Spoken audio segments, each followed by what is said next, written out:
The evil Superman trope has been done a lot. We've seen it done in the Justice League, Brightburn, Invincible, The Eternals, some of which were done quite well, and some of which were not.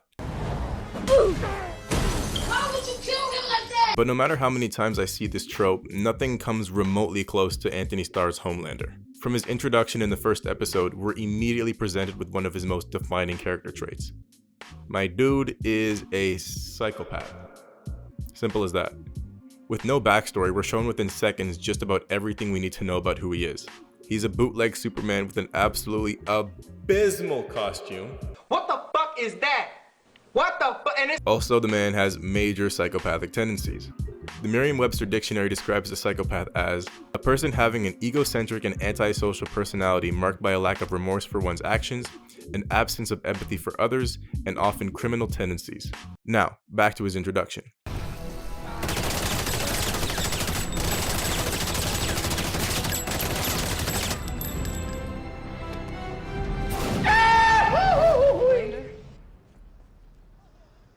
Boys okay? Yes, I know the guy was armed and dangerous. Stop typing. But what was stopping Homelander from just disarming him and holding him for the police? Short answer, nothing. He's lazy. It's a lot easier and quicker to yeet the man into oblivion than to detain him, wait for the police, answer questions, etc. Later in this episode, we're presented with more of the character. This scene in particular is what made the character so interesting to me at first. It's Starlight's first time meeting the Seven, the Great Value Justice League, and this is how the scene plays out. You got 4 points? And clearly better lawyers. Hey, guys, come on. Stop. What's Starlight gonna think? Listening to us haggling over nickels. We're the Seven, for God's sake.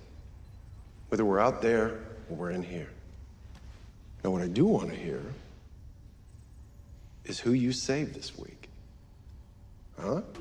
This scene almost makes you forget the fact that Homeboy turned a gunman into human soup in broad daylight 17 minutes ago. He comes across as genuine, almost corny, like Superman or Captain America. Maybe I'm gullible, but I started to think, maybe he's not that bad after all. Maybe that's just how crime is handled in this city. Maybe he's actually a pretty— Stop! Oh my God, stop!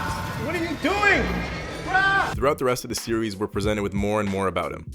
His backstory, his likes, his dislikes, his goals, his fears. Anthony Starr does a fantastic job at flip-flopping between emotions, as Homelander is the most unpredictable person in the series. He'll go from smiling in your face to a death stare, and it's incredible yet unsettling to watch. But what separates him from the rest of the villains and quote-unquote evil Superman?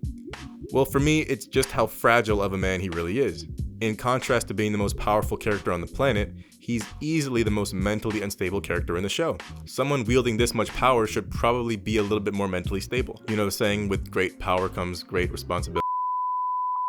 The man has severe mommy and daddy issues, an unhealthy craving for attention and love, and most importantly, as discussed earlier, he has zero empathy. Which is fine when you work in an office or deliver a newspaper, but it's not fine when you're the Leader of the goddamn Seven! Imagine every now and then Captain America decided to frisbee his shield through someone's neck for jaywalking. It'd be a little weird, right? Take a look at this scene in Captain America Civil War. Here, our heroes are presented with footage of collateral damage they've caused in their best efforts to save the city. They do end up causing casualties. And this is the main spark for the movie itself, the consequences of heroes going unchecked. Look at the reactions. You can see the toll it's taking on everybody. You can feel the emotions of regret and disappointment taking over the room. Now, let's compare that to a scene where Homelander is being presented with footage of collateral damage that he's caused.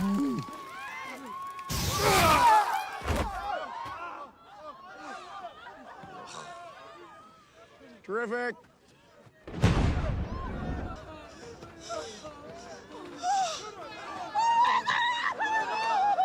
Oh.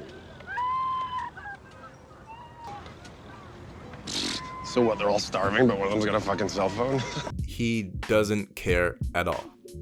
All he's worried about is the public's perception of him. This goes back to the textbook definition of being a psychopath, having no remorse for one's actions. But going back to the MCU, I just want to point out the style of which Homelander approaches his fights versus how Captain America approaches his. In this scene, we see Cap using his abilities, heightened strength, reflexes, and combat to take down a packed elevator full of people trying to take him down. Instead of just punching a hole through their chests, he knocks them all unconscious. This guy lifted a motorcycle with 3 adults sitting on it without even breaking a sweat. I am 100% certain that he could Falcon punch a hole through any of these goofs. He can, but much like Spider-Man and Black Panther and the other roided up superheroes, he pulls his punches, as to not murder. Meanwhile, here's a scene of Homelander taking out a warehouse full of bad guys.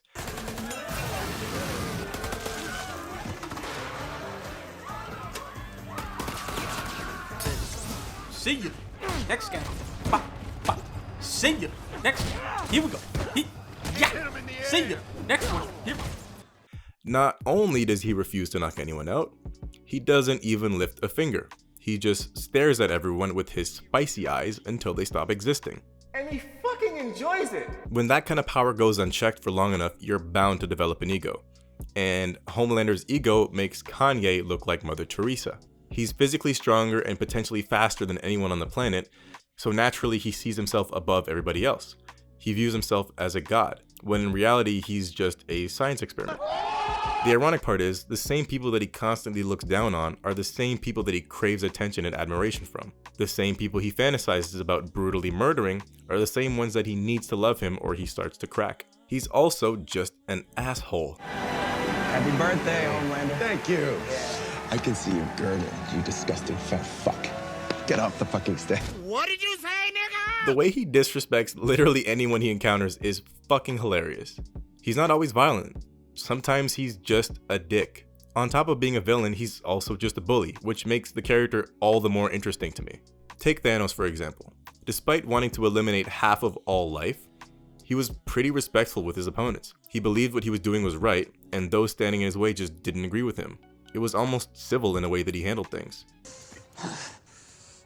You have my respect, Stark. When I'm done, half of humanity will still be alive.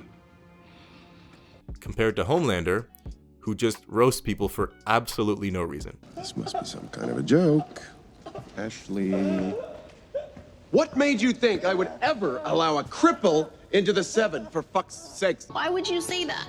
Like, you put me in such an uncomfortable... I've seen a lot of people that dislike the show because of the unnecessary hyper-violence, and to that I say, sure. Yes, the show is violent, but the violence often serves a purpose to further the narrative of the show itself. Here we're shown just how detached he is from reality. We see how little he values human life. So when we have scenes in the future, we're always going to be on edge. Every single scene he's in, I found myself on the edge of my seat, waiting for the character to snap. And everyone watching was doing the exact same thing. He's going to snap. He's gonna fucking lose his shit. Ooh. They're about to drive Homelander to straight up insanity. Oh, he gonna snap. However, just being a violent megalomaniac doesn't necessarily make a great villain. To me anyway. Behind all the violence and fake smiles is a deeply broken and disturbed man. He was raised without parents, in a lab, being experimented on, all to make sure he'd become the world's best superhero. In that process, he was essentially robbed of any sort of childhood, which led to a lot of the issues that he struggles with as an adult. In season 2, we find out that the company that created him has been hiding the fact that he has a son from him. This is basically the first time we see the character genuinely care about anyone than himself. He finally has a family, something he's been deprived of his entire life, and it almost makes you feel bad for him. The writers of the show are brilliant in the way they set up tension. Throughout the entire show, we're presented with Homelander's impatience, violent outbursts, and complete disregard for human life. So when we get to the scene where we find out his son is once again being hidden from him, you can feel the tension and anxiety in the room.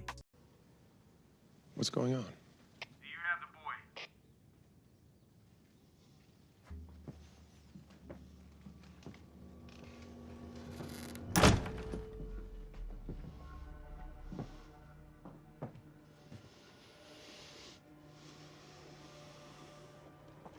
Where's my son? No, listen. No. Despite the gore, we get a glimpse of humanity in him as he does anything in his power to find his son. Making the audience feel empathy for a character that has none is quite difficult to pull off, but the show's writers and Anthony Starr's performance make that all possible. Season 3 just wrapped and I highly recommend watching it. It's still pretty fresh, so I don't want to get into more of his character arc just yet. I'll probably save that for another video. My apologies for how disorganized this rant was. I just wanted to make my case for why Homelander is my favorite villain. He's officially up there with Heath Ledger's Joker and Josh Brolin's Thanos, in my opinion. Feel free to disagree. Let me know who your favorite villain is in the comments below. Thank you all for listening, and I will catch you in the next video. Peace.